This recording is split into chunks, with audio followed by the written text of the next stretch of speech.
podcast, where Mainers tell their stories, unfiltered.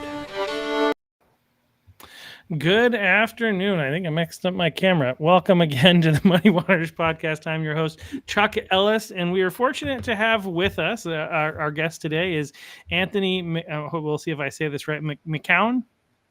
McEwen. Why did I? Okay, I'm trying to pronounce it out in my brain. McEwen, No, don't sorry. worry. Everybody does that. And he is the founder of Fight Coffee. So we're really excited. Well, it's hard to say that we're excited to talk about such a challenging topic, but I'm excited to have you on because it is a real issue that's facing facing our world, and specifically, facing the state of Maine. I think which to some people might be a surprise. So wanted to have you on to talk about. Well, first of all, I want to know who you are, where you come from, like your background, and how, and then kind of lead into how did you get into, doing this? Like, how did this issue become? Wow, if I could use my words, how did you stumble upon this issue and get involved and decide that you need to do something to help? So sure. Yeah. All right. So a little bit about myself. From New York City. I come from an abusive home. I was homeless, drug addicted before graduating high school. I fought for my life in first grade. Kid tried to kill me with a hammer. So it was trauma, a lot of trauma. So I became a Christian when I was 20, and I was a youth pastor for many years. And the whole thing for me, my life has been since coming out of that hole I was in. Who can I love? How can I help people? Tons of people. In all kinds of messes, So I did that for many years. During my last pastorate, we went to Soul Fest, and there was a guy there in between one of the concerts, and he was talking about human trafficking, children 5-7 years old swimming, and this was in Africa, diving down and untangling the nets, the fishing nets. But kids were drowning. They were little kids, and they were drowning in the nets. And so that was my first exposure to it. And basically what I understood from him then, I mean, I'm from New York. I know horrible things happen. I just didn't understand it was a worldwide thing. So I got the t-shirt. I was like, what can I do? What can I do? How can I do anything? And basically, he was just talking about at that time how, the products that we buy are often, we're funding businesses that are profiting from human trafficking. So then I tried to find out what those products were. And I started trying, researching online. I mean, the idea is there, but it's not like, don't buy from this company or that, you know what I mean? So I just got frustrated and I didn't do anything because I didn't know what to do. So years later, I don't know how much later I started to find out that there were organizations that, existed to fight human trafficking. So I figured beautiful project. I can't remember the name of the first one, but so I signed up. I was given $25 a month, and that's when I was getting the newsletters.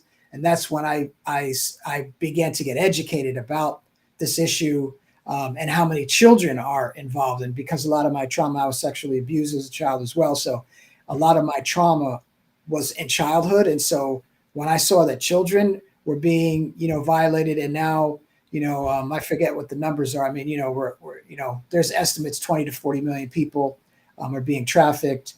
At least in our country, there's well over 1 million. 30% are children, hundreds and hundreds of thousands, and that's not Mexican children. Obviously, yes, being trafficked across, but that's a lot of Americans as well, a good portion. So just the more I learned, I was like, I got to do something. And I had always wanted to have a cafe, but I didn't have cafe dollars to start a business. So as the more research I did, I was like, oh, wow, I could, if I sold coffee online, that's the cheapest way to start. And that's the easiest way to reach the most amount of people anywhere in the United States, not Hawaii or Alaska, but anywhere, they can order online, which they do have orders in Texas or California, where have you. So you can order online and join the fight. So that was kind of just like, I need to do something. And so I always had a love for coffee. I always wanted to have a cafe. So it's kind of took the passion that I had to, love people, help people, serve people, and in this case, rescue people and restore people, and how we could do that with coffee. So that was kind of the idea. Yeah, absolutely. Well, I think it's really interesting. I think when we had talked on the phone about this, I think we had a recollection that we might have been at the same Soul Fest, and we might have seen the same presentation. It's possible we were in the same room. I think the organization, at least if I'm correct, that was doing the presentation on the issue of human trafficking in America was Not for Sale. Yep. At least that's the one that I remember. Yeah, Yep, and that was so. Yeah, and I'm pretty like I had like I think crazy. where the presentation was going, even at a Christian conference. Let's just talk about this, right? This is an issue that our culture doesn't want to think about, our culture doesn't want to talk about, as evidenced by even at this like Christian like festival, right? Yeah. How I discovered this and how I got to the place where the presentation was happening is I was going to the ATM to get cash. Oh. And it was like in the basement of the like kind of I think the main building where there was a restaurant, like a traditional restaurant or whatever. And it was in the basement is where that was. And I walk in and that presentation is going on. And I'm like, I should probably hang out for this. But like it's kind of like that's where we placed it, even at this Christian. It's crazy. Right? It's crazy. My eyes have been opened. I thought when I started this business, I thought I would reach out to churches and nonprofit anti-trafficking organizations, and I thought that's how I would grow the business. But I'm finding that because I'm a small business, I can't give anti-trafficking organizations hardly any money at all. So I'm not really attractive to that. They could go cooperate somewhere else. But I was surprised that maybe just drink the coffee. Not okay. So we're not going to work together, but. So anyway, that's been almost non-existent. And then churches, I've contacted hundreds of churches. I had a friend who was an evangelist, and he traveled all over the place. And people would buy the coffee, but not stay in the fight. And it's specialty coffee. So I know the first thing is, is it good coffee? I got specialty coffee for a reason, because no one wants garbage coffee, for a cause, and I understand that. And the other issue is when you buy regular coffee, let's say, even if it's not garbage, most of it is, a lot of it is, if it's not responsibly sourced coffee, businesses are profiting from labor trafficking. And that's just, so normally in the industry, this whole thing about roasting and craft roasting and all that really took off because people, for whatever reason in the coffee industry, were like, we don't want to support. Maybe they were aware of human trafficking and they were like, well, we need to do something different. And so it's really big in the coffee industry where I'm not familiar with other industries, so I don't know. But anyway, so it's just like I would say 99% of the people who hear about it, in my experience so far anyway, are non-responsive. So but to your point, people do not want to hear about it, think about it, talk about it. Let's just dig our heads in the sand. I call it ostrachitis. Let's live with some ostrachitis and act like it's not happening. But we had in Windham a student, his parent was arrested for human trafficking right here. I drive a school bus in Windham. So, and I meet people all the time. I'm just one guy meeting people. And because of what I do, they tell me, stories. So it's in Maine more than people can even begin to imagine. Yeah, it's crazy to think that, first of all, that this exists, right? Because I think for many people, and this was kind of a rude awakening for me when I watched the movie Amazing Grace, which, by the way, if you haven't seen the movie Amazing Grace, I highly recommend it, right? Which is about the abolition of the slave trade in the British Empire, right? And we think about slavery here in America and how that ended back in like the mid 1800s there, with the end of the Civil War. But the reality is that what I learned after watching Amazing Grace, there was I used to work in campus ministry, and they actually were like very focused on making people more aware of what was actually going on in the world.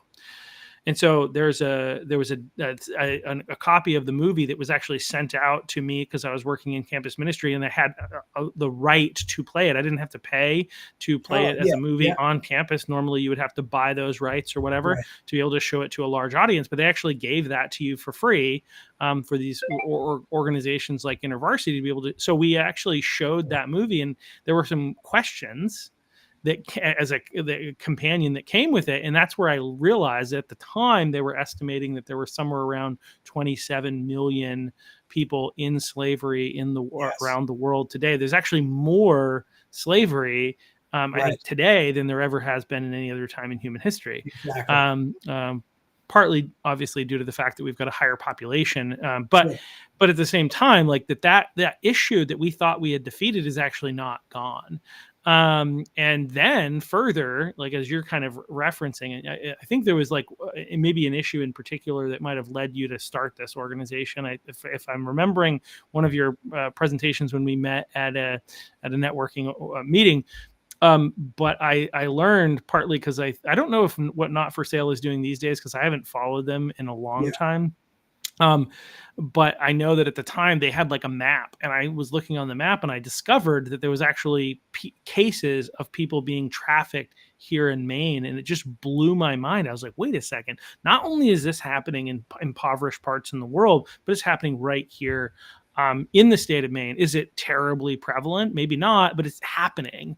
And Well, maybe you can shed some more light on that. yeah, to that point, a few years ago, I was in the news, and I didn't give them the stat. They researched it. 200 to 300 reports. That's a handful of years ago of trafficking in Maine. That's reports. Now, I did Mm-hmm. some research, and I heard that for every report, there's 14 non-reports. Okay. Then you have the fact that, when people think border state, they only think of Texas. No, we are a border state to Canada. And so everybody wants to traffic over into another country because that helps increase the control and so forth and so on. So that's big, trafficking through, trafficking people. And then we are a source state. Maine is a source state for Boston and New York. So the demand is so high, they can't meet the demand.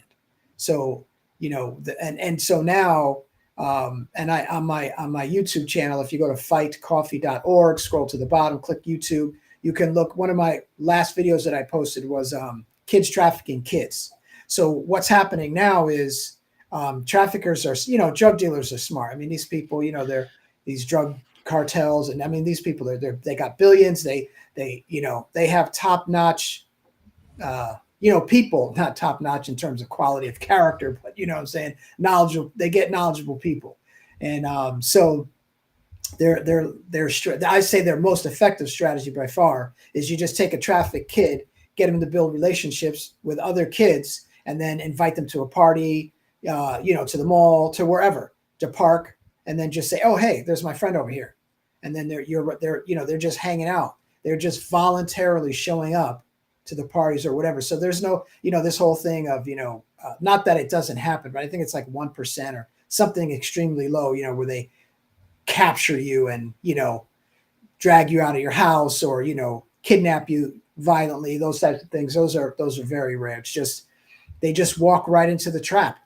And so to your point, I mean, it is so prevalent in Maine. I was in an ice cream shop talking to this lady, and she was like, oh, she was telling me all these stories. I mean, it's crazy.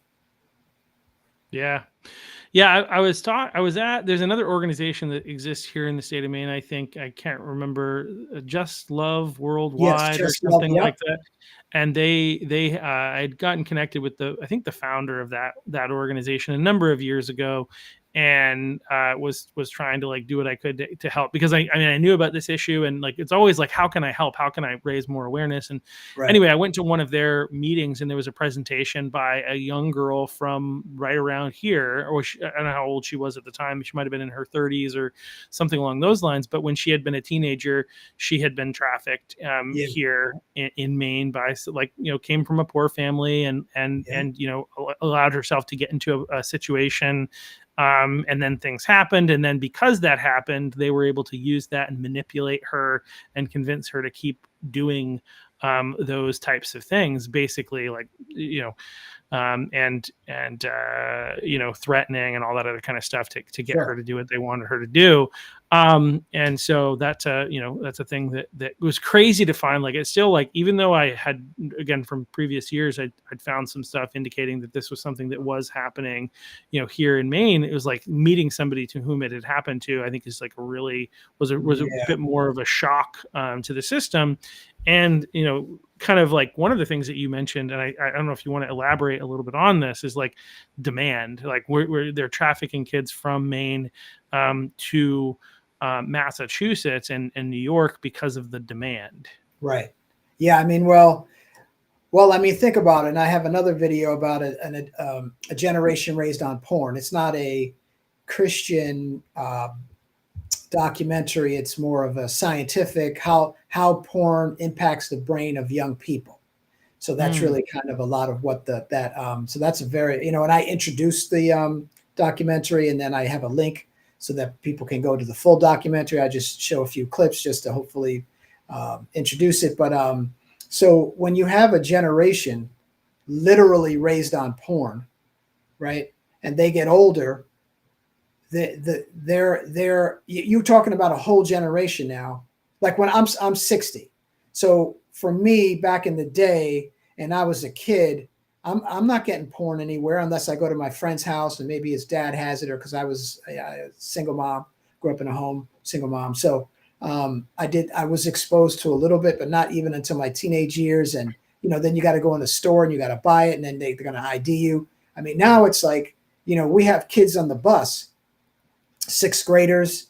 One sixth grader was saying to his friend, rhymes with corn, because he didn't want to say the word. And the kid's like, obviously, fortunately, not knowing what he's talking about. He said, what you do on your phone. Sixth grade, Yeah. So you take a whole generation now who are raised on it, and then they're out in this world. What do they want? You know what I mean?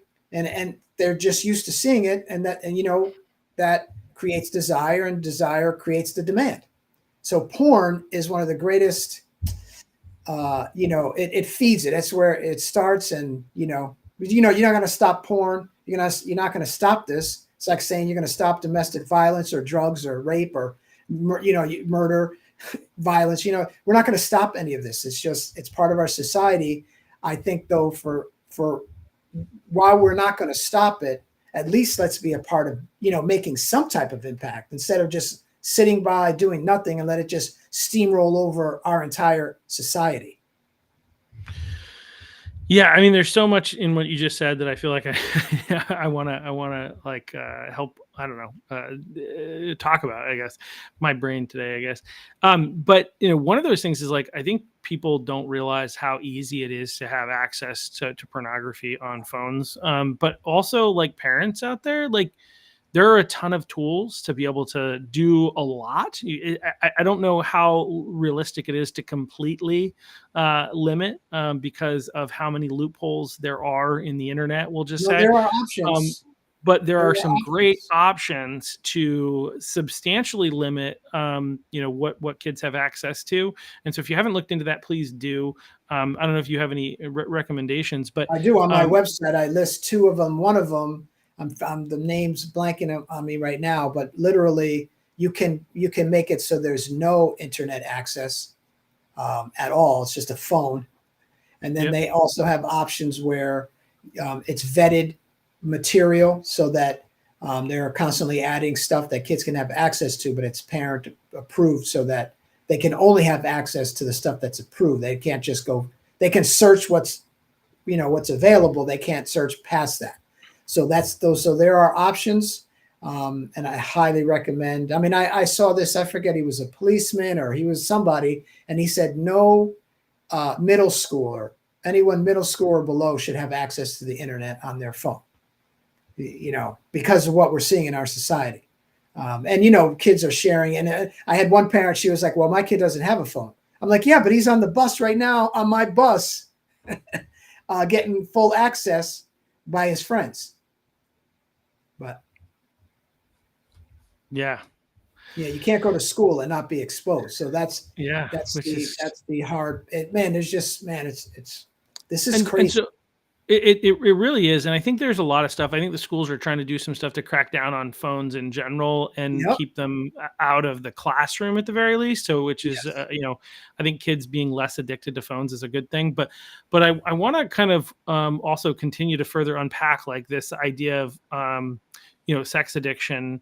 Sure. Well, you didn't say sex addiction, but that's essentially what it is. Like this is Yeah. starting pornography at such an early age. So how does that help? Like, so that's a big part of what you're saying is creating demand. But how does that lead to children being trafficked into sex or people being trafficked into sex? If that makes sense, Well, the like more kind of draw that out. right. Well, the more you increase the demand, the more okay. It's like so for example, I was a drug dealer back in the day. Of course, I would never have trafficked anybody, but you got all these drug dealers out here. Every community has drug dealers, right? So if you are out here and if you're selling drugs and you don't care that people die, right? They're fentanyl and everything. You don't care. You're just here to make money. So if you sell a drug one time, right? Well, when you sell a drug, you can only sell it once. You sell a human being multiple times every day, 24/7, 365, right? So the more the demand increases, the more suppliers are like, hey, I need to jump in and supply. I can make money. So that's what's happening. And that's why the system's already built in terms of dealers. They're just Yep. adding a new product, if you will. Unfortunately, they're adding a new product, which is human beings. Yeah. Well, 100%. I think that all from an economics standpoint makes sense. But I think there's a piece that I want to kind of address, like how it creates demand, right? Is because by getting kids addicted to pornography and things like that, it's a form of sex addiction. Sex addiction, generally speaking, is progressive. It doesn't Yes. typically stay at the same level. And so, like, this is where like there's the dangers of the sex industry because it's all connected. It's Right. that like you start out similar to drugs. People are very obviously like I remember when I was in high school or in middle school, I should say, when they had the DARE kids come in and the DARE teachers or whatever, which was supposed to be about discouraging kids from doing drugs, but actually encouraged kids to do drugs because they talked about how good it feels to be high. And everybody's like, I want to feel that. Right. And they talked about all the different types of drugs. And one of the things that they said was like, and I think this directly relates to like the issues with like sex addiction and things like that, is like, that initially, right, when you like maybe smoke marijuana, for instance, smoke some pot, that you would get this like really big high the first time that you did it, but that over time, the more you did it, the high would begin to get less and less and less and less, right? Because now it's just normative. And now in order to feel normal, you have to smoke pot. So if you wanted that high again, you had to upgrade to a more, significant drug, right? And so then you would again they kind of led this progression to like cocaine and stuff like that. Sex addiction and sex related things is the same, like whether it's you start off with when talking about this fun topic of pornography and things like that, which I'm sure everybody's like uncomfortable with the conversation to begin with, but you start talking about like how people start, which they start with soft stuff and eventually work to really hardcore stuff and really dangerous stuff for the human psyche in general. But then like there's this, now I need it in real life, right? And that's kind of what leads to obviously like there's consensual, but then you want to do stuff in other situations, and that's kind of what kind of leads and grows and propels this horrible evil practice. But the entire industry, it really at all levels, in my opinion, are evil. But I think that's like that's part of the demand piece, if that makes sense. Right. And when you say ramp it up, what I think most people, when they think of human trafficking, they don't think of death, but there's I think like a 7 to 10 year lifespan or life expectancy once someone gets in this life, because of the ramping up, people have to get more and more violent. That's where this thing generally goes. And so you're talking about whether they are killed by the person who's purchased them, or whether they're killed by their pimp who wants to that's how you kill one person and everybody's in line. Everybody's towing the line. No one's questioning. Everybody's just going to do whatever you ask them to do. Or they're committing suicide, they're overdosing, or they're getting some type of disease, whether sexual or other. Obviously, whatever you may have, your pimp doesn't care about you, right? So things can go unaddressed, and then by the time you're no good anymore, some people, it's too late, whatever medical attention they get. So my hope is whoever's listening here, that we don't just think of this as obviously horrible for the people who have to experience it, but to realize that there is a life expectancy, and this is it's not only a moral issue, it's a life or death issue for many. Yeah, absolutely. Yeah, no, and I just, again, like, it's one of those things where, like, I haven't really spent as much time, with this issue in a while, but it's something that's kind of always back there in the back of my mind, which is part of the reason I reached out to you. I sometimes, I remember, like, I'm on Instagram and whatnot, and I saw your handle on there, and I've been following you for a while, and was like, we really need to talk more about this, because I think a lot of people are unaware of the fact that it's happening. And it's one of the reasons that, like, so obviously this is an issue. This is happening. One of the ways that people can help is by buying coffee from Fight Coffee. Is it fightcoffee.com? .org. Fightcoffee.org. Yeah. You can go buy coffee, and the profits will go to help fight human trafficking here in the state of Maine. Right, that's the idea.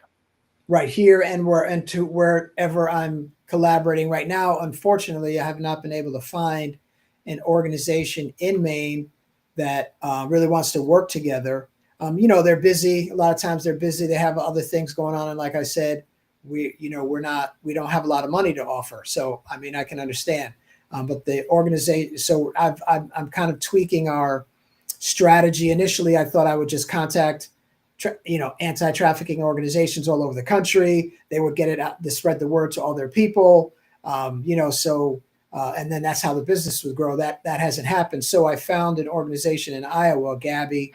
She they called the Upper Room. So her whole idea, which is similar to what we want to do now, is I'm somewhat pivoting in our approach. Is she wants to have a cafe, because 80% of survivors go back to the life for a variety of reasons. One of them is because, let's say you were trafficked since you were 12. You get out at your 24. You are in a 1-year program. You get out. What life skills do you have? What do you know? What do you have? The Just Love Worldwide, who you mentioned, I talked to the leader there, and she said there was a woman who, she was out of the life. She had a kid. Her car broke down. She needed $400. So we got her the $400. But the point is, if she didn't get that $400 and she couldn't get the job, many of them, this is what happened. You hit a road bump, and you have kids especially, and you want to take care of your kid, and you've already been, desensitized, and you've been through it. You're like, oh, I can go back to do that, because I got to take care of my kid. You know what I mean? So it's, so that's huge. Many people go back. So kind of what we want to do now is come alongside, and I'm going to reapproach this issue and organizations, but I really want to work with Gabby. And the whole idea is, let's work towards this. So instead of saying, oh, Fight Coffee can't give us a lot of money, but Fight Coffee can help us maybe get into supermarkets, do events, local events, where we're raising awareness about who we are as an organization. We're raising funds at the event, but we're giving the clients all kinds of job skills, right? Because there's all, just to plan an event and get, learn to brew coffee and learn to serve it and learn to order. And also with her, I'm going to work on online order fulfillment. So literally these clients, these women, they can fulfill online orders from Iowa and ship them out. So there's a lot to learn. There's social media, there's organization, administration, teamwork. We could go on and on. But the point is, if that's a huge value, and I can't stress enough how huge of a value that is. And so when you buy Fight Coffee, that you not only are you providing some money, but beyond that, you're giving them the skills and the confidence that they need then to move forward. And then my long-term vision, should we be successful, it's still, we'll see how it goes, how many people respond. but I would love to franchise it. And the goal then would be anti-trafficking organizations. They're getting involved through all this. Then if they're doing this in their community, then if it grows large enough, then, hey, but now we can have a cafe cart. So now that provides job opportunities. And my goal is that not only do you have job opportunities, but if it's primarily owned and run by survivors, just think of this: Starbucks was primarily owned and run by survivors of human trafficking. And if Starbucks gave 100% of the profit to fight human trafficking, I mean, you know what I mean? That would be huge. So that's really what we want to do. That's the long-term goal. But right now we're in the embryonic stages, working with one organization to help create a model that then hopefully will be reproducible, that other than organizations can join in and participate in. Yeah, well, I think that's definitely that's awesome. That's a great, and these are things that I think a lot of people don't think about. And I think again, it's been a little while since I've been deep into this stuff, because I think I went deep into it like around 20 years ago, but have kind of gotten busy and distracted, like I think a lot of people do, and we do a really great job as our culture of like trying to make sure people don't know about this stuff, right? And because we are really good at segregating our society, like and keeping the things that we don't want to know about out of the public eye as much as possible. This is just something that we've gotten really good at. And so like I forget yes, once we rescue these girls, not just girls, but more often girls out of human trafficking, there is that, like, especially like one of the things to think about actually, like real quick, is like when we talk about human trafficking, what does that sometimes look like? Right. I mean, well, there's labor trafficking. There's obviously sex trafficking. So, I would say in America, it's, when we talk about here where we are, it's primarily labor and sex. So that's what we're looking at. And, like the rich people who, you've heard about them. They have, they get someone from Haiti or whatever. They take their passport and they're in their house. There's a free maid, and they're like, a lot of these people are rich too. It's not like they can't afford it, and then of course, obviously if they're doing that, they're probably sexually exploiting them as well. So I think just in America, primarily, you're looking at the labor and the sex. Well, and what about prostitution itself? Well, yeah, I mean, and that's the thing. Like when you look at pornography, for example, a lot of these people are trafficked. They're forced into this. It's they look like, obviously they have to, act like they're enjoying it and so forth, because otherwise they'll get beat or killed. But we don't realize when we're watching porn, we're watching people who are being trafficked, right? And then, yes, I mean, prostitutes. It's a great question, because we use the word, if someone is doing this voluntarily, yeah, maybe we can use that term, okay? Because there are people who do choose to do this, small percentage. But of course, now because of porn and kids growing up in porn, you're going to have a lot more people who are voluntarily going out to do it. But what happens is when they volunteer, it can transfer from you're out there doing it, and then somebody hears about you, then he's like, no, you ain't doing that. I want your money. You already got a client base. Now I'm going to start trafficking you. Now you're doing it, but now you're forced to pay somebody else. Now it's a fine line, but it's quickly to cross over, and a lot of people are going to cross over, and they're not going to stay as prostitutes. Yeah. Well, one of the reasons I want to highlight that too in this conversation is that, like, there is this huge push, and it's actually, I think, happened here in the state of Maine. But there's a push to legalize prostitution, number one, and there's also a push to there has been a push, and it's already kind of happened. It's kind of like the creative and sneaky way to legalize prostitution, which is to decriminalize prostitution, which I believe has happened here in the state of Maine, if I'm not right. I'm not familiar with that. I haven't heard about that. I'm pretty sure I'll do some quick digging, but like, but I think it's important to understand that, like, when we talk about prostitution, like, many of the prostitutes, really good example. If anybody wants to go watch a little video, I'd look up the I Am Second videos, and somebody called Annie Lobert, I believe is her name. She founded an organization that's called Hookers for Jesus. Okay. And by the way, these are not currently active hookers that are also proclaiming the name of Jesus. These are women that have been rescued out of prostitution. But if you actually hear her story, it starts with voluntary and Yep. becomes involuntary. Yes. Right. And there's so much of that goes on in this industry. And so like, Mhm. it's a little like mixed to call prostitution, trafficking, but sometimes it is, sometimes it isn't. I think, but a lot of times, even when it isn't, it becomes that if people stay in the industry too long, and that's one of the biggest ways in which it kind of, I think it plays out, because like people who are trafficked for sex, for instance, usually are then sold, as you said. So it might look like prostitution when in fact it's actually Right. trafficking. And like one of the scary things in our world, like I'm a huge is an aggressive word because I don't think I've watched a football game this year, but I'm a football fan, Yeah. right? In general, I like the sport. But Yeah. the Super Bowl is the worst day Yes. of the year, and major sporting events in general Yes. In are general. times where huge amounts of people are trafficked, especially the Super Bowl being like the biggest one in America every year, are trafficked into the country and into the area where that's happening because of the demand.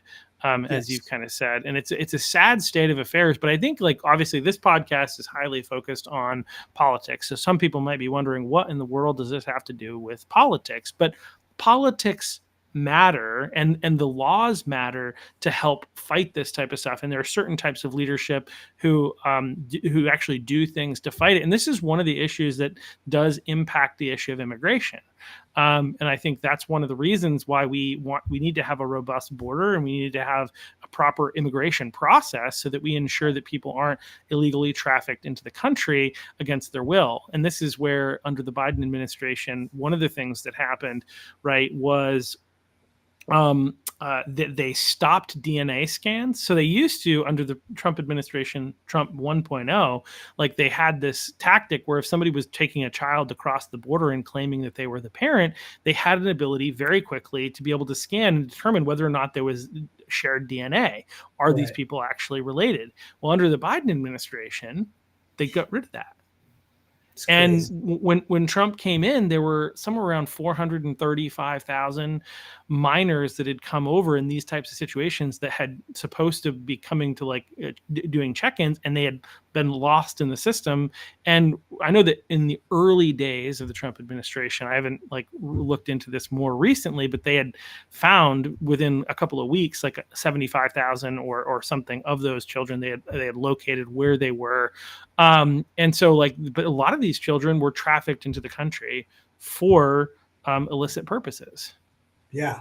Yeah. I mean, it's hard. Like for me, I'm just trying to, I do agree with what you're saying. And I do think people need to be aware. I don't know how you get these things on ballots. I don't know how we look at what, a lot of these decisions that they make, they're making it so that, in my opinion, people who are in power, who are dark and evil, right? They want this. They don't want this to be illegal. Should they get busted like Epstein or whomever, right? So if it's legal, then now we can all do all of what we want.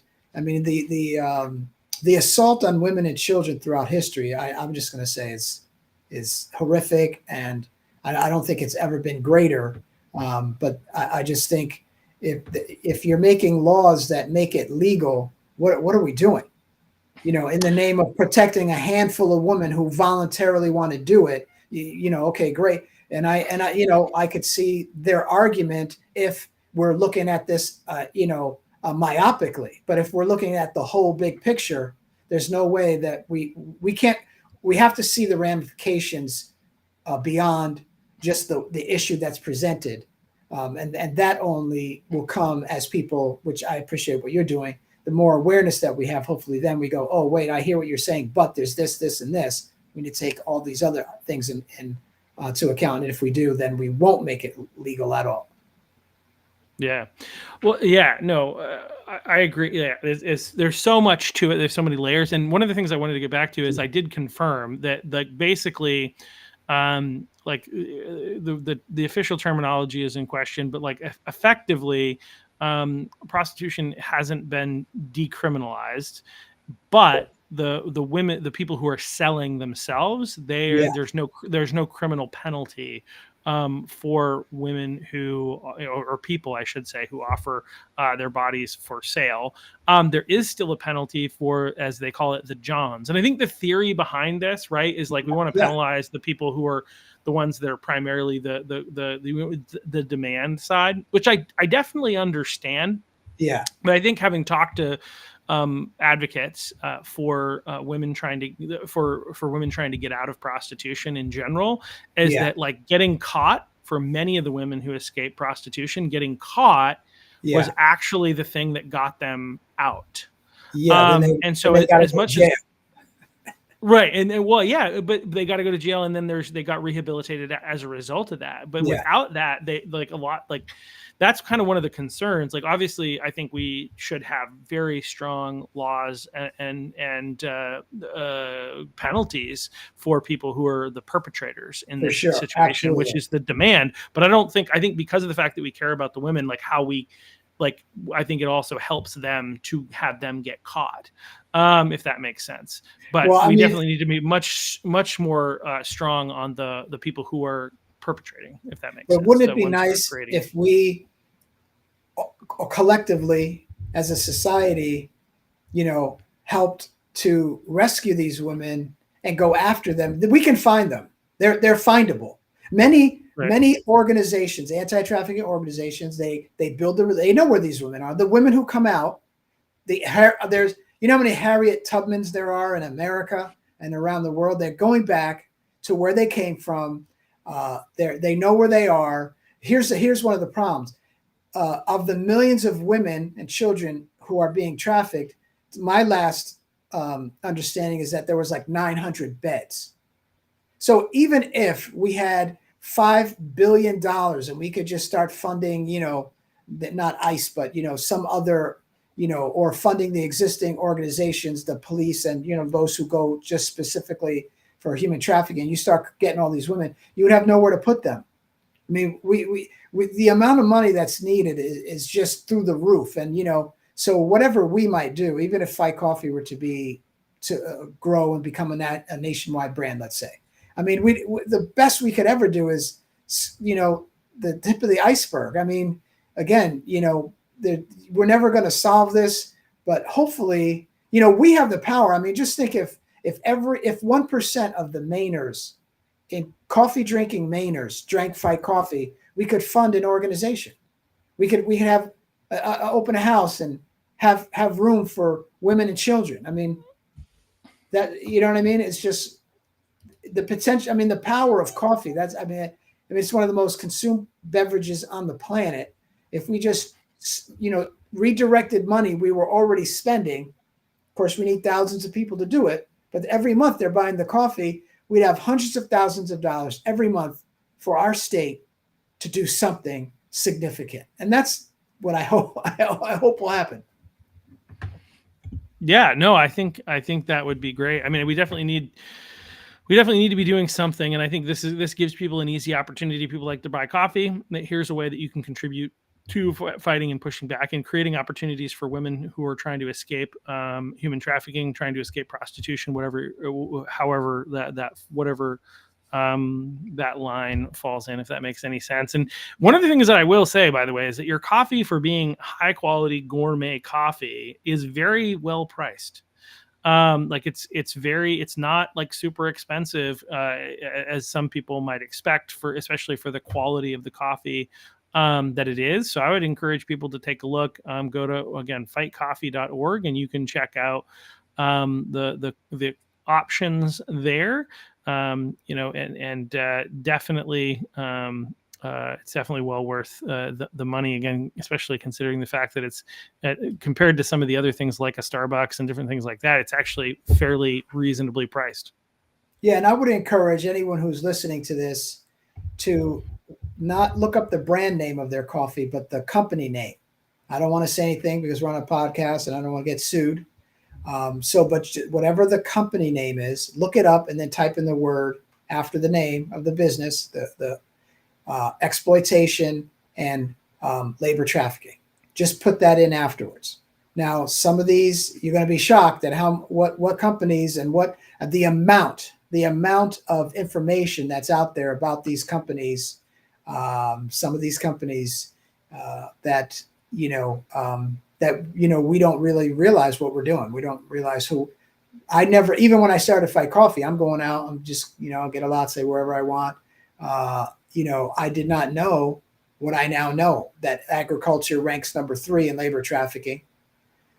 And coffee is one of the most produced agricultural products in the world. Just do the math right there, right? So, I didn't know, so now I know, and I'm a lot more, normally if I don't go to a specialty cafe, I'm probably not going to get some coffee. I'll do without, or I'll bring my own. I like to do my mocha pot thing and bring some with me as I travel. So I'm prepared, hot or cold.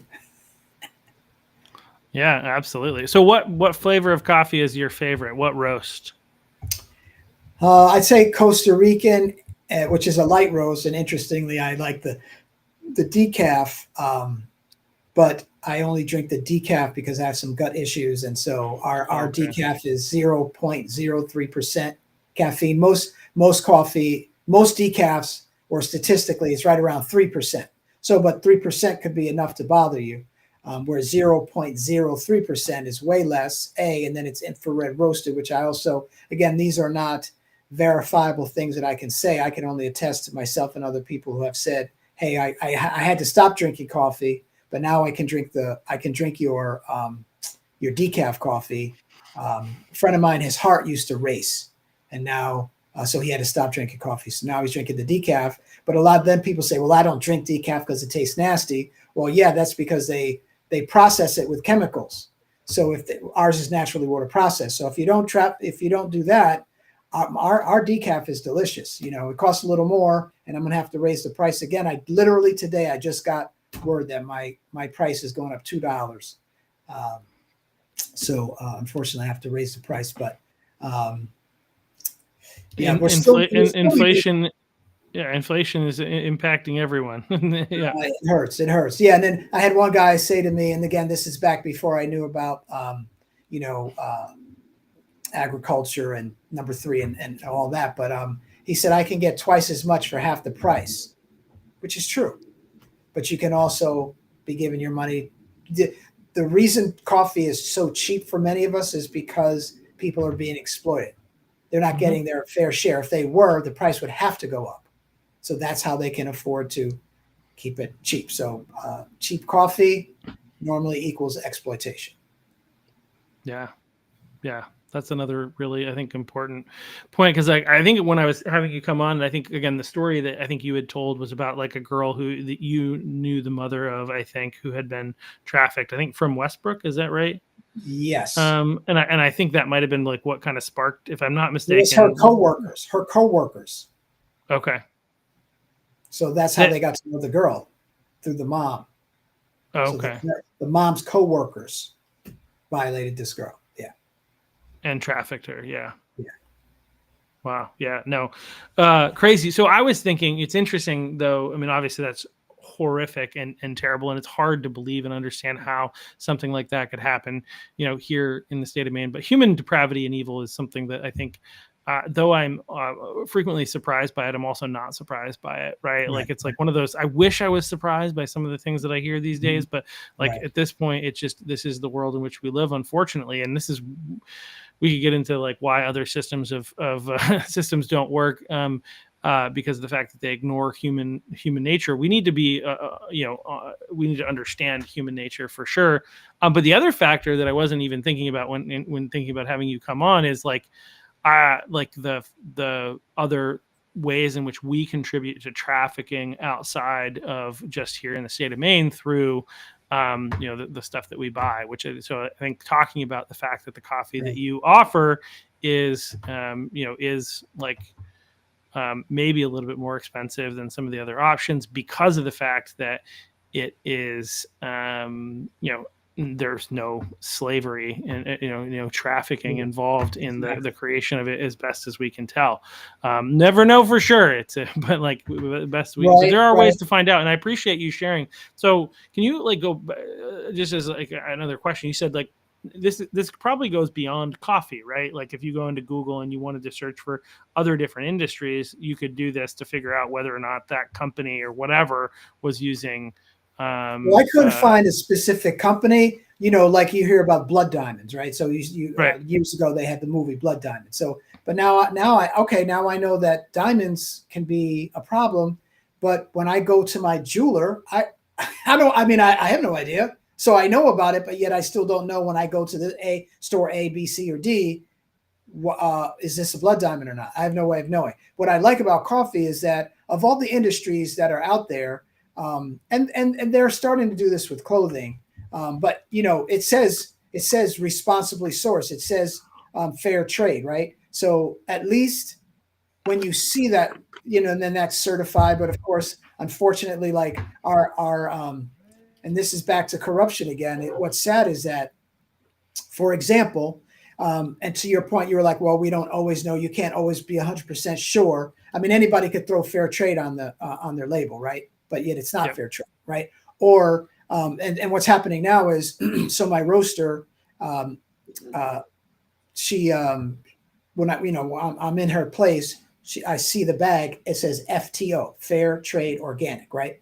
But now the fair trade people and the organic people they're like almost fleecing you to be able to put that label on there. That label costs money. When you see that little label on that coffee bag that says fair trade or organic, that costs money. Now, I had to stop selling a coffee. It was my Peruvian fair trade organic and I lost money because I had all these labels. I couldn't even continue to sell out what I had.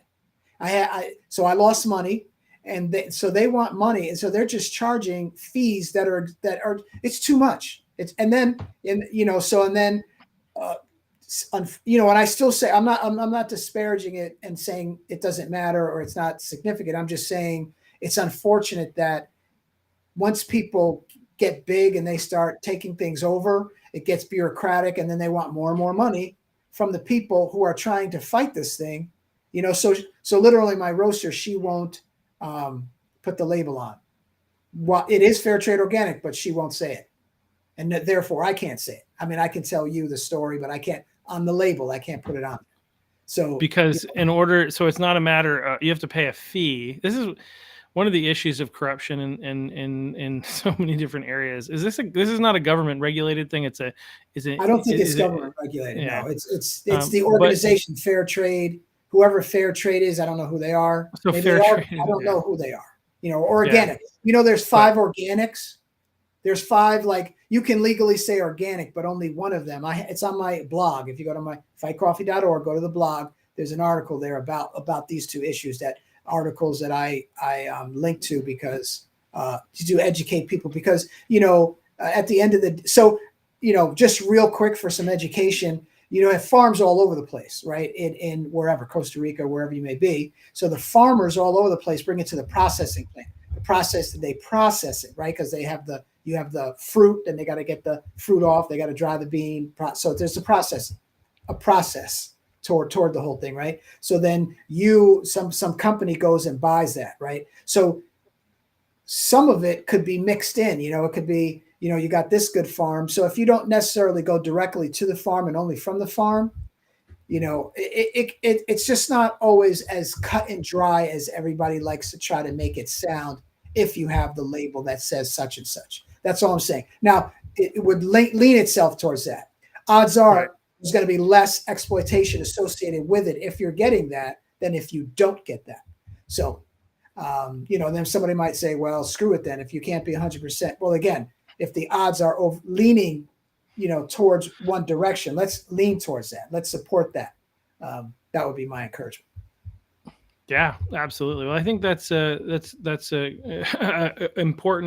an important distinction. Like it's like I know I had a friend who used to work in talking about organic and some of the challenges with the way in which they kind of like we'll call it regulate that. Which I think they're like self-regulating industries. I don't think it's like government regulated, but the Yes, government are not the only ones that overregulate and unnecessarily regulate. Sometimes these exactly. self-regulating organizations. I used to be worked in finance and investments and stuff like that, and I can tell you that there are some things that are regulated by the government, and there are other things that are just regulated by the industry. And Right. sometimes the industry is just as bad as the government, right? And I think so. I had this friend who is a farmer and who was talking about like the process that you have to go to like become, an organic like cow farmer or whatever. And like some of it's actually like you have to let your cow die and not like give it antibiotics, for Yeah. instance, and Yeah. because otherwise. But Right. then if you actually nursed it back to health and it was no longer on the antibiotics, you can no longer ever use that cow again. And be organic, which is a little silly. I don't know if that's still the case, but it was the case at the time. And then on top of that, he was essentially saying the farms that are still are supposedly organic are still doing this. They're just hiding it, because they're not just going to let their cow die, right? And so Exactly. silly regulations lead to people like looking for loopholes around the regulations, To and but survive. to survive, And absolutely. And in the coffee industry, many people, they cannot jump through all the hoops. They can't afford to jump through all the hoops. So therefore, while they could, if there weren't so many hoops, they would get involved. But because they can't go through all the hoops, now they don't get involved. So to your point, a lot of regulations can it's just there's oftentimes negative repercussions, unfortunately. yeah, absolutely. Well, yeah. Well, thank you, for what you're doing, trying to do something and giving people an opportunity to do something, to be able to help people who have had, challenging situations and helping people also to be able to buy, and know a little bit more about like the coffee that they buy and make sure that it's not involving slavery, because this is one of the ways that we reduce the demand for slavery is by not buying stuff that are made by slaves. Um, and yeah, and also like kind of a little bit more awareness about some of the stuff that's going on right here in our own country, here in the state of Maine. Yeah, so appreciate you sharing that information. Yeah, Yeah, just real quick. yeah, If people want, if someone purchases online, they can use the discount code WELCOME to get 15% off their first order. If, let's say, you work anywhere, school, an office, wherever there's a handful of other coffee drinkers, if you place a group order, one order for the group, then everybody saves $2 per bag off of their order, because shipping is a killer and it's very yeah, costly. So some of the money that I save on shipping, I give back to you if you order a group order. So that's a okay, great way to lower the price for those who are concerned about the price. And then if someone does a fundraiser, our fundraiser is an ongoing fundraiser. So let's say yourself or whomever, if you're podcasting and you're like, hey, drink this coffee. If they use your code or whatever, then every time they make a purchase, you will make money for what you're doing. So whether it's you or a nonprofit, if they have a large support base, and the beauty is it doesn't make a lot of money initially, but over the year it can if you have a good support base, because it's ongoing. Like, cookies, you get the Girl Scout cookies, you make a big bunch of money, but it's a one-time deal and you got to wait till next year. So we could probably match that over the course of a year, um, you know, for the fundraiser, right? And we do all the work too. So it's, a lot of it is, when you do these other fundraisers, you got to go take the orders, blah, blah, blah. They just use your code. We give, we record all that, and then we just give you the money at the end of the month or quarter or whatever. And so we're doing all the work for your fundraiser basically. So you just get the word out. So those are some options that I'd like to let people know about. Hopefully that will help, be helpful. Yeah, absolutely. I think that is some really great. It's really great to be able to think of another way to raise money. So it's like raising money by doing something good, helps victims of trafficking, Right. Win-win. and helps somebody raise money. So I think that's a really great idea. I didn't even think about that. Maybe we could offer a little bit more of a partnership for the podcast, to encourage people to buy your coffee. We'll discuss that more offline. But yeah, just really appreciate, like I said, you taking the time. What was one of the other things that I wanted to see, because like again, I did all these things from like years ago when I had looked into this. Do you like off the top? You might not off the top of your head, but I remember, maybe you could confirm or whether or not this is accurate. But one of the things that had been like really frightening to me to learn was that, like, if a teenager, for instance, Mhm. like goes missing or runs away from home, runaways. Yeah. These are some of Yeah. the situations that I think lead to some of this. We'll call it initially maybe voluntary, but like Mhm. I think what I had heard was like runaways, for instance, are um, solicited for sex within 24 hours of I think it's 40, um, 40, 48, 1 or 2 days. It's one or two very quick, days. because normally what happens is they go into the bus stop. They're going places and they know where the mall. They're going to be at the mall, and and for whatever reason, I think it's spiritual, but these people see you and see you're hurting. They're like flies to, let me use moths to the fire. They're drawn. These kids are attracting these people. Hey, are you okay? Are you all right? You need a place to stay? Oh, you stay with us.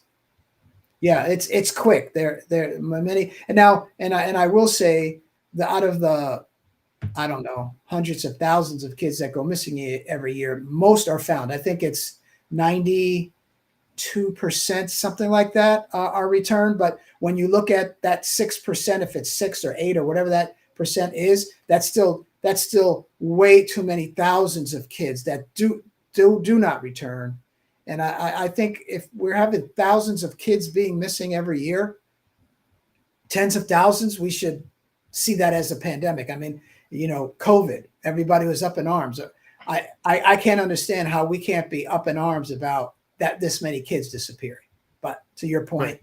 we want to keep our heads in the sand. But hopefully somebody's watching this, and all it's one at a time, two at a time. You know what I mean? Let's get the word out. Yeah. Absolutely. And I think one of the other things, I'm going to try to tie it into politics because that's what we do here. But I also think that there are political implications, right? Like, I think this is why, again, I think, in Trump's presidency, in addressing that issue is one of the reasons that, I think it was so important for him to have won, in 2024. But also here in the state of Maine, like, we are a state that has become much less tough on crime. Mhm. And when you are not tough on crime, that allows, obviously, criminal organizations, human It- trafficking, drug yeah, trafficking, all these things to thrive. And so one of the exactly. ways that we address this was, buy Fight Coffee, but then also vote conservative, vote for Republicans, because they're going to be the ones to put in policies. Like, every single one of the gubernatorial candidates on the right is really ready and to go ahead and address the issue of the rising crime that's happening here in our state, and the fact that it's not being addressed with the current Soros appointed DAs that don't seem to want to go after people who have committed crimes for whatever reason. They're like, again, and part of this, and I know this from talking to police officers, morale is low, and they're not Mhm. arresting certain people because they know that it's just going to be a waste of time, right? Obviously, egregious Crazy. crimes are being arrested, but like the more, like the stuff Mhm. that's bad but not bad enough, or the DAs are not prosecuting it, they're leaving alone because of the current administration's view on this, which is causing, I mean, again, district attorneys and whatnot not to prosecute actual crime. And so what's the point of them wasting their time essentially and arresting someone who's just going to be released and is just going to be out there and doing it again? So we need to get people in office here in the state of Maine, who are going to address those issues. Also, just for fun, in case people are still watching, yes on one, no on two, get out and vote. I believe to tomorrow, if I'm not mistaken, is the last opportunity for early voting. Otherwise, show up on November 4th, and let's go. But yeah, thanks again, Anthony. Really appreciate you coming on, and again, everybody, thanks for having me. Fight Coffee. Maybe we'll have a commercial that we'll create, and you'll see more of Anthony in the near future. But thank you all, and we'll see you back here tomorrow. We've got a school board candidate, Katie McCormick, out of the what is it? The we're not going to call it illustrious. The what's the term? The crazy Augusta School Board, and infamous. That's the term I'm looking for. The infamous Augusta School Board, who's going to be joining us and sharing a little bit of what it's like to be there. So I look forward to seeing you all back here tomorrow.